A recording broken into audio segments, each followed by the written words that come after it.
Welcome to our second Creators Lab Activewear webinar. We're so glad you could join us today. In today's session, we'll take you through creation of a technical jacket and creating an outfit with the t-shirt and leggings from our last Activewear webinar. Throughout the session, we'll pause for polls. And at the end of the webinar, our team is available for questions.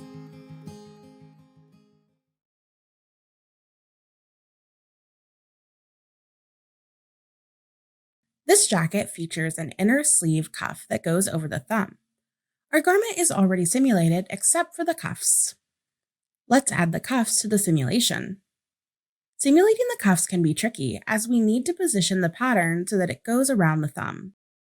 We'll select the cuffs patterns in the 2D window and check Use in 3D from the context view. This brings them to the 3D window.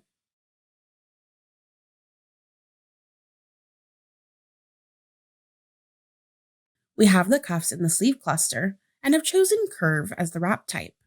This will give us more flexibility to position the cuff. You can see we've already rotated the cuff to make sure the thumb hole lines up at the right place. We can further refine the position by rescaling the cluster. Drag the boxes at the end of the gizmo arrows to stretch or compress the cuff cluster so that they fit right over the thumb. Remember, this function does not change the pattern shape, only its prepare mode position. Let's dress the garment and see how it looks.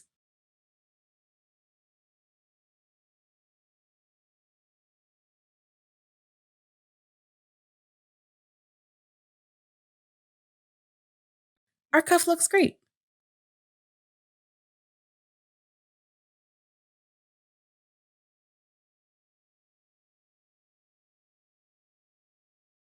With our inner sleeve cuff simulated, let's apply the facings to our jacket. We are using 3-layer laminated nylon fabric from the woven section of the Browzwear library for our outer body of the jacket. We use the same fabric for the facings. We'll apply all the facings with the attach function. This function allows us to attach pattern pieces without stitching and arranging them. This feature combines physical properties of both fabrics for an effect like a bonded or fused construction. We already used this function when we created our technical t-shirt in part 1 of the webinar. This time, we'll apply the facings on the back side of the patterns. Let's apply facings to all the hems of the body and the vents.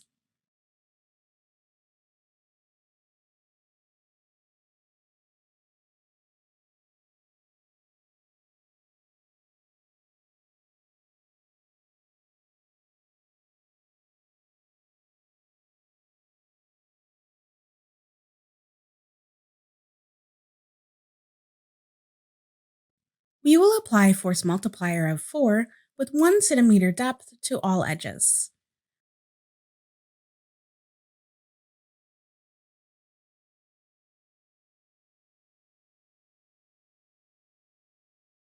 We'll also add shrink properties of 2% with depth values of 1 cm to the hem edges of the jacket. This will help us represent the little bit of shrink where facings are applied. We continue to attach sleeve hem facings and collar facing.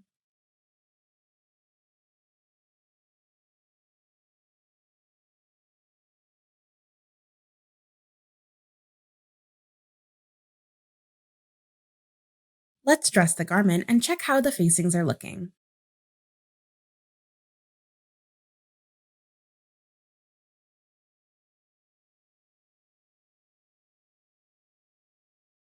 This looks great. Let's finish facing application with the hood. We enable pieces and snap to point for easier workflow. Since the hood bill needs to be stiffened slightly more than the rest of the facings, we are using interfacing from Freudenberg Active Sportswear Library available in VStitcher. We've already replaced the texture of the interfacing with one used for the body fabric. Let's turn our pattern on the back side and attach the facings.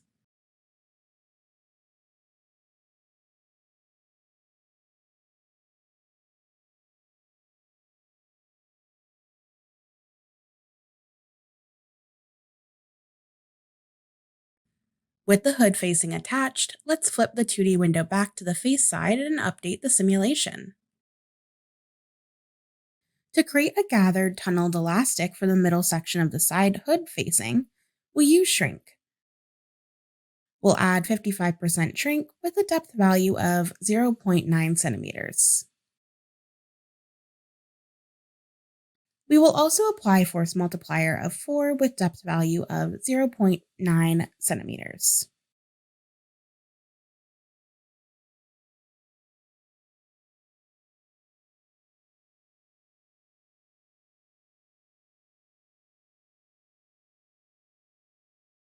To create an effect of thickness mimicking tunneled elastic, we can apply an open seam construction with depth value of 0.05.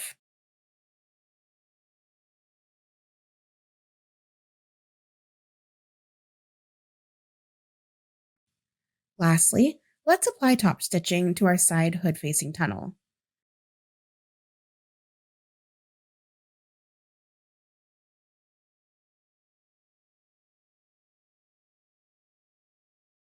Let's update the simulation and check how our tunneled elastic looks.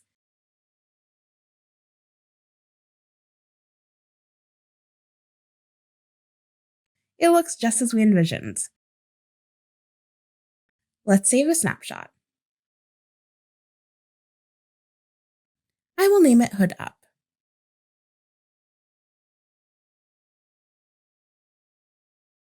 This jacket design has a hidden hood. Let's save another snapshot without the hood. We select the hood pattern pieces and uncheck Use in 3D.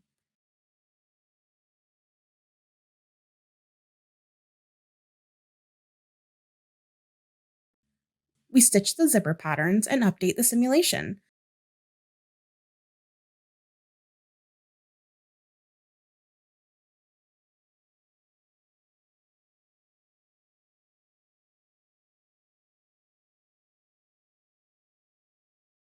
I'll save this snapshot called No Hood.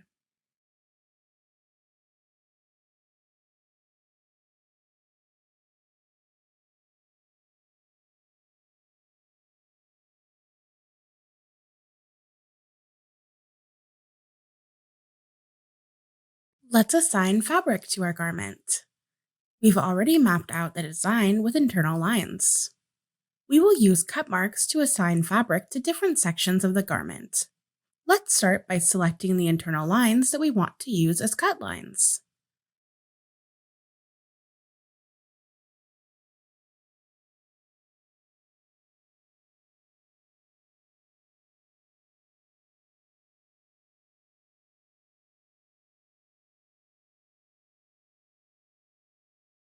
Starting with mesh fabric from our library, we will apply it to all the lining pieces and pocket bags. Next, we color block with the 3-layer laminate fabric: orange for the hood, chin guard, stormfly, and zipper garage pieces.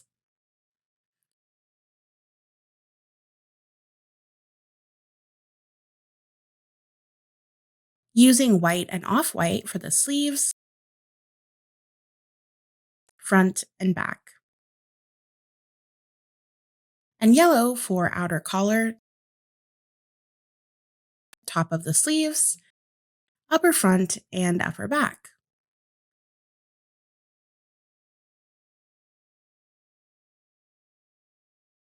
We will assign fleece fabric from the Polar Tech library available in VStitcher to the inner collar.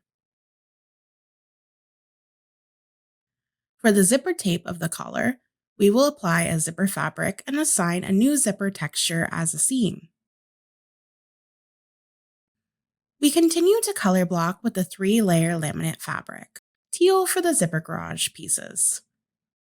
For the collar facings, we assign from the inside view. This flips the face and the back colors. We will finish assigning the teal with the sleeve, upper front, and upper back.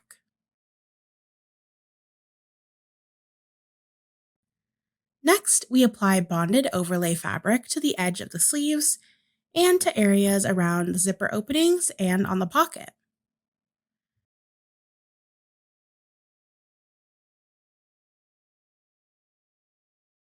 Then we apply zippers to our pockets. To create the rounded edge, we will use the same zipper tape as fabric method we showed previously on the leggings.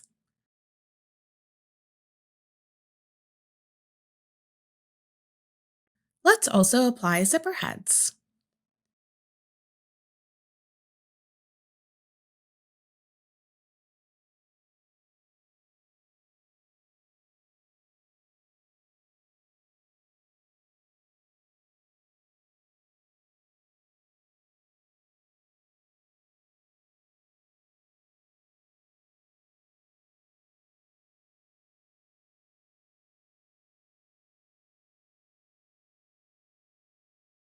Now we apply reflective overlay tape and bonded seam tape. We created both tapes by reusing original fabric maps from our overlay PVC fabric available in VStitcher. We'll apply reflective tape first.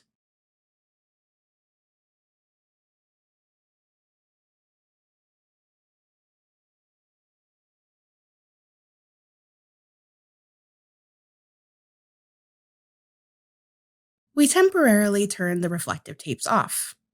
Now we apply bonded seam to all the edges that have a bonded seam effect.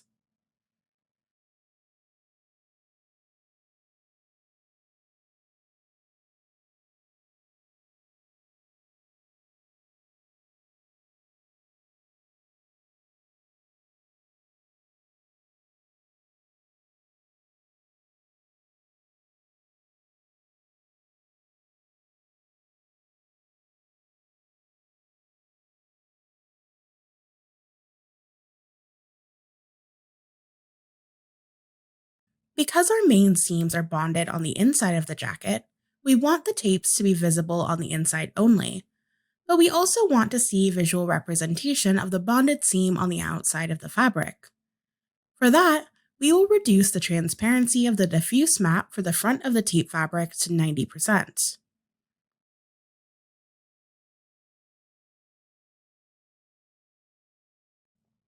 Now let's check how our jacket looks in 3D. The jacket looks good.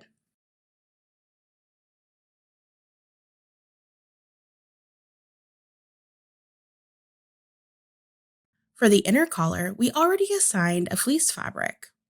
We used the fleece from the Polar Tech library available in VStitcher. We already recolored this fabric. We also want to add an embossed logo to the fabric. From the image editor, click Edit to open in Photoshop. Here we created a mask of the logo layer with 50% transparency. We apply this layer on top of the original texture and export as PNG. We will use this PNG to replace the original diffuse map in VStitcher. We go back to VStitcher and select the diffuse map of our fleece fabric, then replace with the PNG we just saved.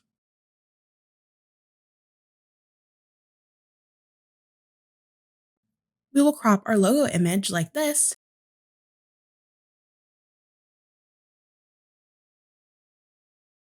and reduce its size to 70%.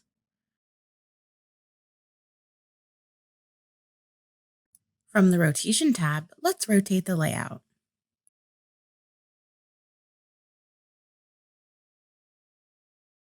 This already looks great, but we want to take this fleeced fabric and turn it up a notch. We want to create a fuzzy look. To achieve this, we will enable fur properties for this fabric. The fur properties for this fabric are already adjusted to bring desired effects. In the fur section, we have basic presets already available to start with, or you can play with the property sliders to see what is possible with the fur settings. Here you can also save out your own presets. To learn more about fur properties and how each adjustment is influencing the effect, visit our help site. Now let's check the result in the V-Ray preview window. The inner collar looks just like we wanted.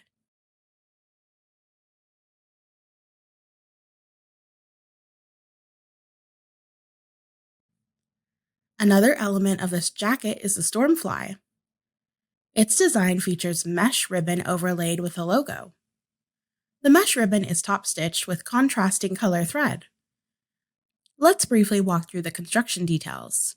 The design consists of 3 single needle stitch seams, ribbon texture, and the logo design. These elements are grouped together and applied as edge-assignable trim. Let's see how easy it is to create this custom trim in VStitcher.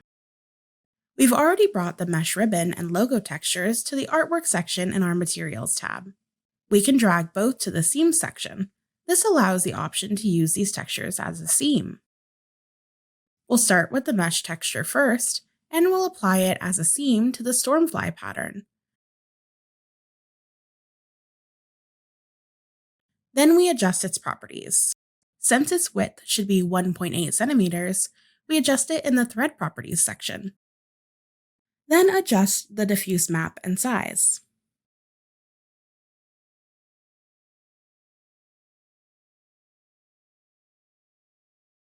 And we also change the color.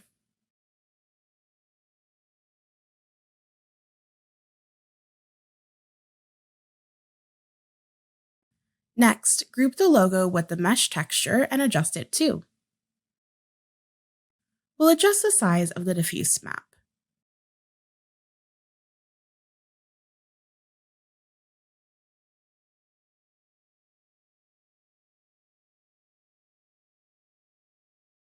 And change the color to white and select Recolor.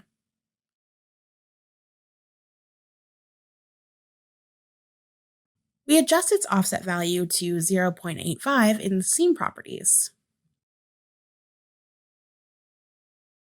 This is already looking great. Let's add the top stitch to the group. Let's clone the single needle stitch we already have in the file, making 3 copies, and we'll bring them into the group.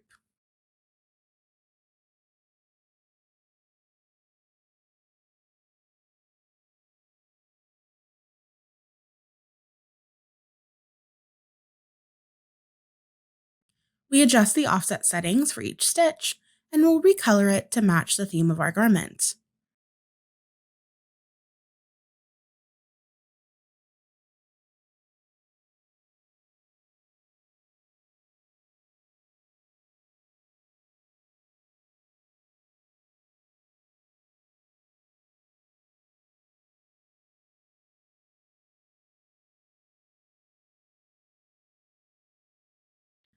As a last step, we turn off the back view for all the elements in our seam group, as we don't want them visible on the other side of the stormfly.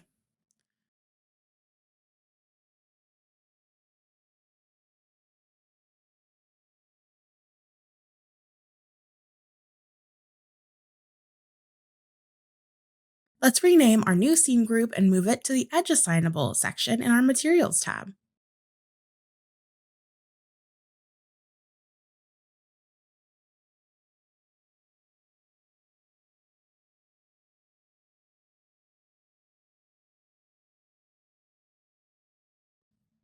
We check how it will look in the V-Ray preview window.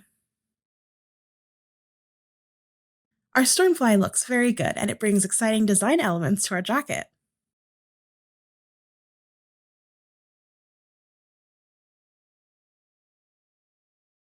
Many activewear garments utilize bonded zipper construction. We also use this in our jacket for the chest pocket.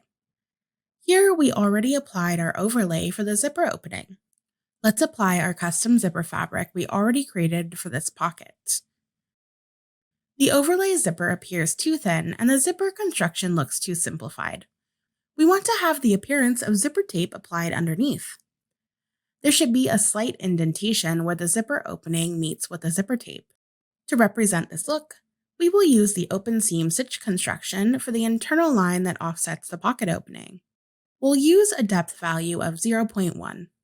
We can use a smaller depth value if this looks too thick. Let's leave it at 0.1. We can also go one step further and represent the protrusion of the zipper tape as if it's bonded on the inside, creating an imprint mark on the outside of the jacket. For that, we use open seam stitch construction on another internal line offset from the pocket opening. This time we use depth value 0.01 as we want a very subtle effect. We can see this effect in 3D window.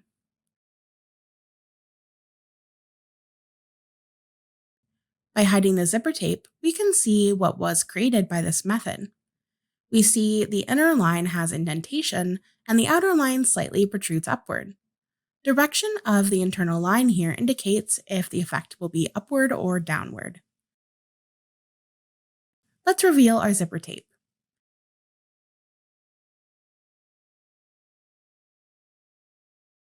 and check how the bonded zipper construction looks in the V-Ray preview.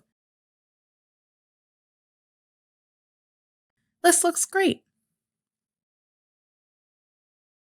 Let's create an outfit with our jacket. We will use the leggings and t-shirt we created in part 1 of the webinar.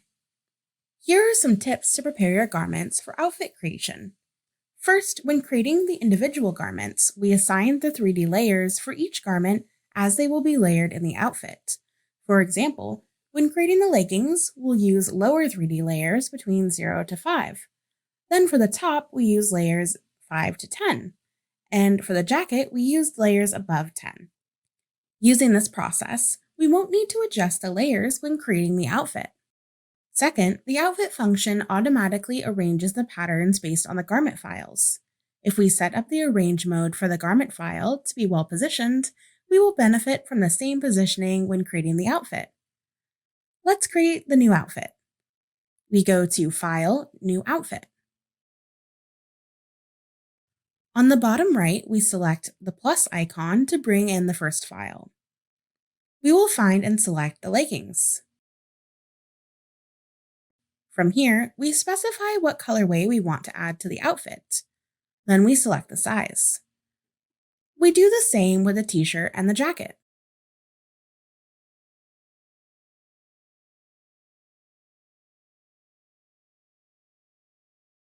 And press OK to confirm. Next, we prepare the outfit. As you can see, our prepare mode looks quite complex, but with our precise arrangement of the patterns and 3D layers already complete, we can get right to simulation. As the outfit is dressed, we encourage saving snapshots throughout. This way, you can easily return to a previous simulation. Let's start by dressing the most complex garment first. In our case, it'll be the jacket. Due to the complexity of the garment, we will dress the jacket in stages and use auto lock to lock in place the already draped patterns as we simulate. Select all pattern pieces except for the jacket and uncheck Use in 3D.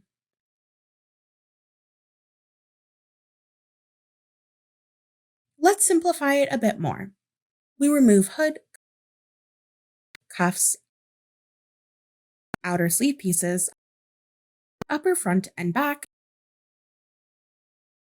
as well as pocket bags.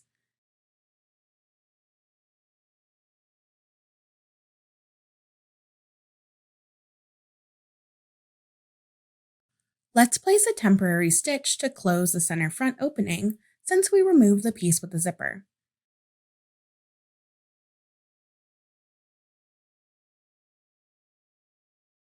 Then we dress the garment.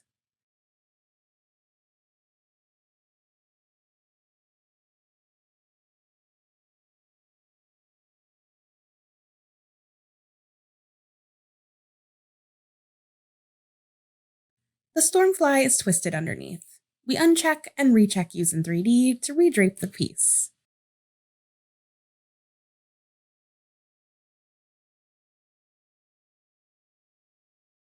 Let's add back the hood, outer sleeves, upper front, and upper back. Click on Use in 3D. Then dress the garment. Because the underneath layer was locked, we will clear styling and update the simulation to let the garment drape fully.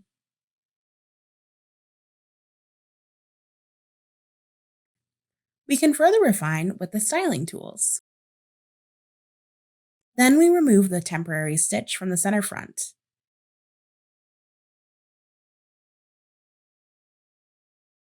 And update the simulation.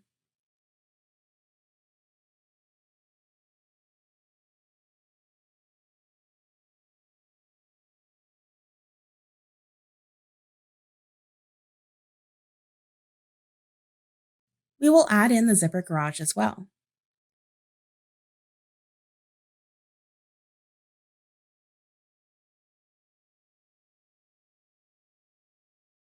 Next, we will simulate the cuffs.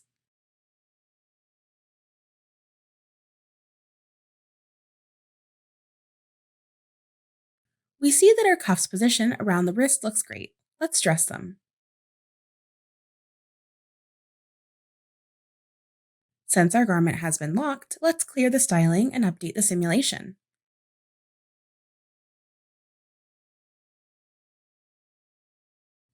We make a few quick adjustments while it simulates.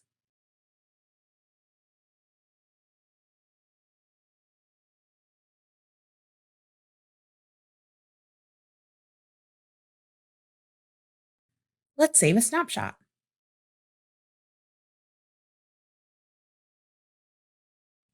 We'll dress the leggings and the t-shirt next. Let's add back the leggings and update simulation.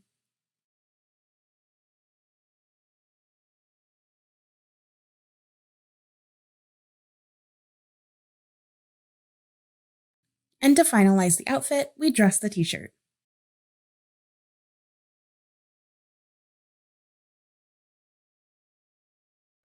We clear styling once more and allow the whole outfit to simulate.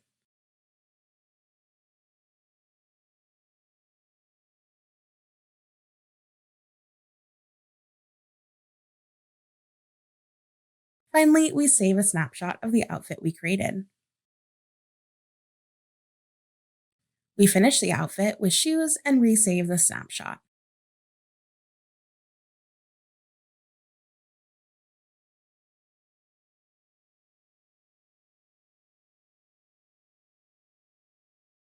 Let's unzip the jacket.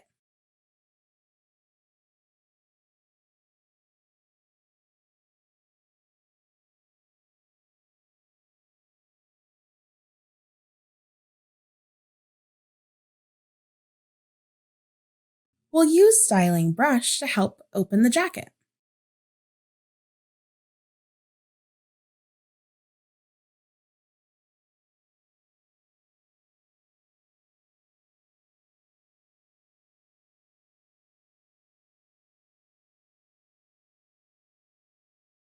And finally, we'll put our avatar in a casual pose and save the snapshot.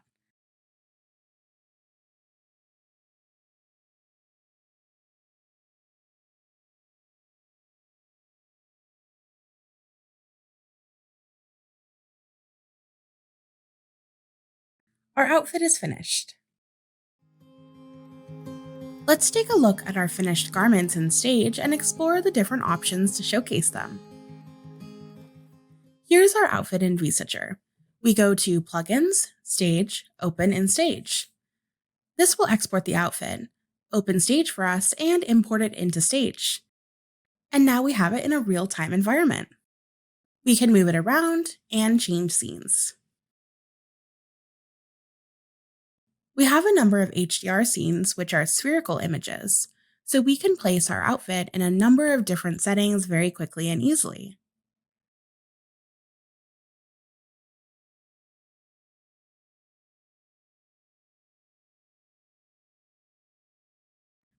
Let's go back and do a render. That render is very fast. And it's done. Let's have a look at it. We just did a 1920 by 1080 render in a matter of seconds. Let's go back into VStitcher and make our avatar visible. We go into the Stage plugin settings and tell it to include the avatar in our next export. And since this outfit has multiple colorways, we'll use Open Lineup in Stage, which will export all three colorways.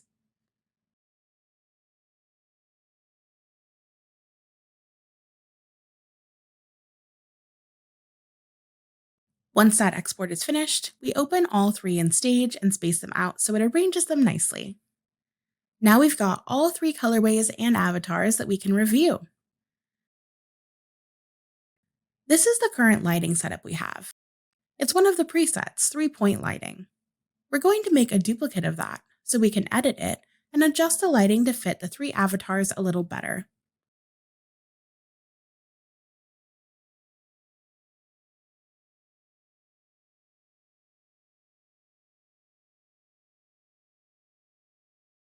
The lights do not show in a render, they're always hidden. There's also a hotkey to hide and show the lights while you're working. Just hit L and the lights are hidden. We're going to add one more light. Not on the avatars, but a spotlight shining on the backdrop. This will add a little more color and excitement to the scene. We'll put this light down close to the ground behind the avatars.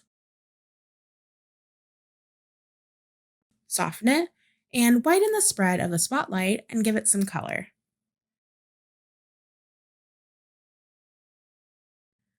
Now we have more of an interesting and dynamic backdrop. We'll also add in just a simple cube model and scale it up a bit, then lower it. So we're pushing it down into the floor, and then we'll take the center avatar and raise it up. We zoom in and use the nudge keys to get the feet right on the platform. Then let's arrange these a bit.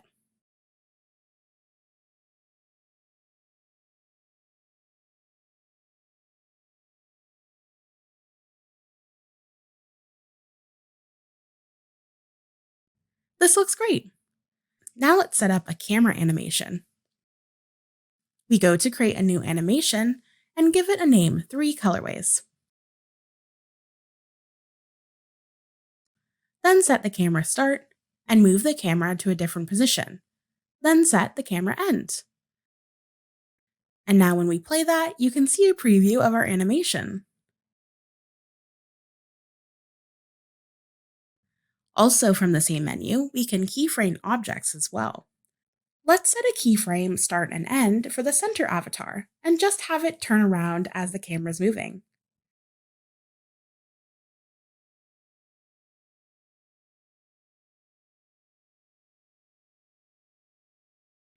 Now we go directly to the Renders menu and render this out. Again, it's 1920 by 1080 HD size, 30 frames per second, and it's rendering almost as fast as the preview playback.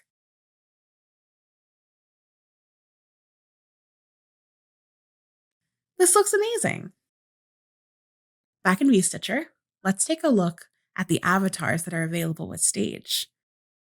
These are metahuman, high-quality avatars with photorealistic skin, hair, eye textures, in a number of poses and number of different body types and ethnicities. There are currently 8 of these available. We'll switch to a snapshot that has one of the metahumans with shoes already fitted, and we'll go to now open this in Stage.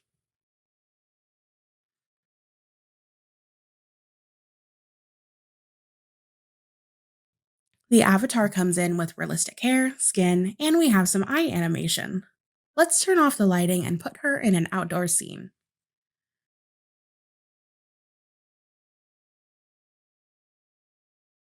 These are fully 3D scenes, and we can move freely within them.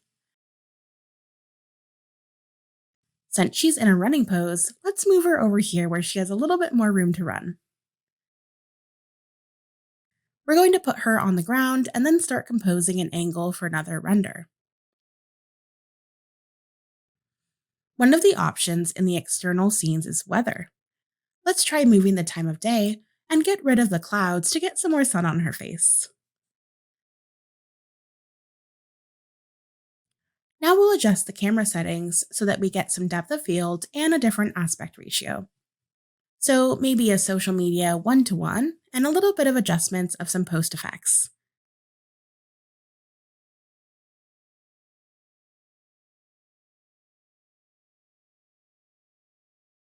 And let's render that. Within seconds, the render is done. Let's go back into the weather settings. Since she's wearing this adventure outfit, let's add a little bit of rain. And since it's a bit darker, we'll go back in and adjust the exposure so we can see her face a bit better. And we'll render that one.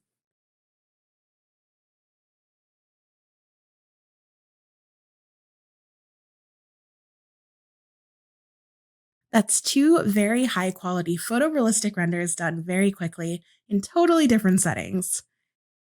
And that's a quick overview of Stage. We'll leave her here with some sunshine. If you're interested in incorporating Stage into your workflow, connect with us here. Thank you for joining us for part 2 of our Creators Lab Activewear webinar. To recap, in our 2-part Activewear series, we started by walking you through the construction of a technical t-shirt and leggings, mapping out the designs, creating logo embossed fabric, working with elastic, and adding a pocket with a zipper. In today's session, we dove into the construction of a technical jacket and highlighted the possibilities of garment showcasing with Stage. For more Activewear content, please visit university.browzwear.com and check out our new learning membership.